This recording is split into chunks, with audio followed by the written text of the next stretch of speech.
maybe we're not as young as I like to think, but like I still think that we're young. But Uh, like you have so many, you've done so much already and kind of added things. I'm just kind of wondering, were those things intentional from the beginning? Like I wanted this, this, and this, or like how has your kind of career unfolded professionally, where you did end up in all of these different things and you kind of stitched them together in this really unique um, way?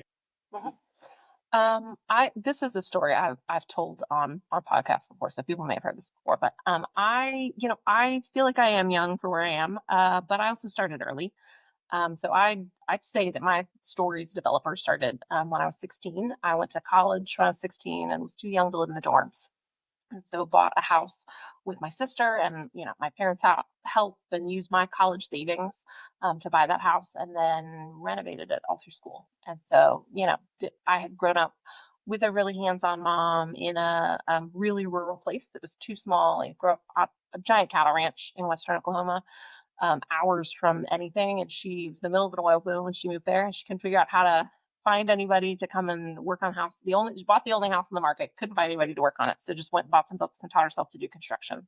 And so I grew up in a household that like that was, if you couldn't find somebody to fix your roof, you just went and fixed your roof and learned how to fix your roof. Doing minor electrical work was not a huge deal. And so worked on houses, flipped houses that I lived in, starting when I was 16. Graduated architecture school, got a master's in landscape, and so graduated from graduate school by the time I was 22, was dual licensed by the time I was 25. And so went out on my own in 2015, same year InkDev was started, although I was not a part of it then. Big year. And so this is a big year, 10 years anniversary for both.